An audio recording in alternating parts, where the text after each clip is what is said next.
Gospodine Stefanoviću, prvo ste saopštili da su napadači na pripadnike DS-a uhapšeni, a onda se juče sve promenilo i saopšteno je kako je taj snimak napada falsifikat. Šta tačno znači da je falsifikat? Izvinite, ko je to saopštio?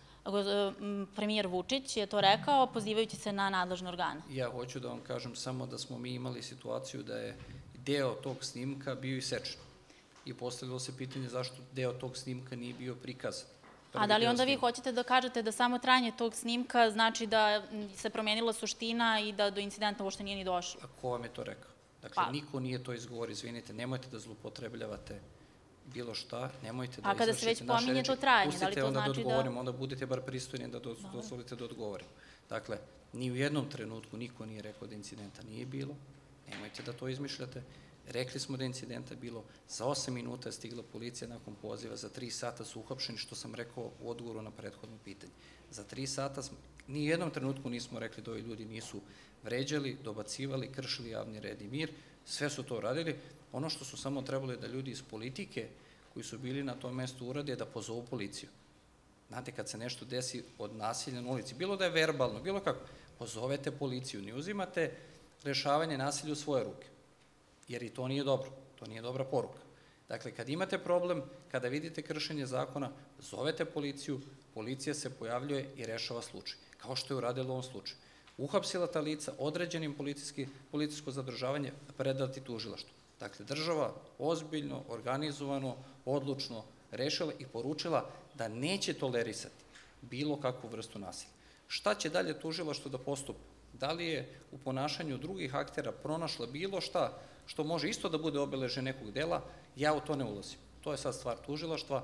Mi smo naš deo posla uradili i policija, da kažem, potpuno profesionalno radila svoj posao. Imam samo još jedno pitanje. Kako je moguće da je načelnik Beogradske policije, gospodin Milić, tako brzo dobio dozvolu MUP-a da gostuje na televiziji Pink povodom jednog incidenta, kada sve kolege novinari verovatno znaju koliko je teško doći do funkcionera MUP-a, čak mora da se traži dozvola i mesecima ranije? Pa zavisi da li je tema takva da izaziva pažnju javnosti. Mislim da je dobro što je gospodin Milić gostovao i rekao u toj emisiji vrlo kratko. On je, mislim, u čitoj emisiji možda govorio nekoliko minuta. U tih nekoliko minuta istekao brzu i efikasnu reakciju policije, pozvano uzdržavanje od nasilja i rekao da će svako ko bude pribegao nasilju, nevezano od toga kojoj stranci pripada, bilo kojoj, da će biti kažnjen, da će biti priveden i predat tužilaštvu. I mislim da to je veoma važna poruka. To što neki mediji smatraju da trebaju da imaju ekskluzivu u nekim slučajevima, pa to ti ljudi ne žele, znate, ne možete vi naterati nekog od policijskih načelnika da negde daju izjavu ako oni to ne žele. Ne služi policija da ide u novine. Ali policija daje dozvole prosto za to, a znamo koliko je teško. Ja zato kažem, policajci nisu tu da bi bili medijske zvezde.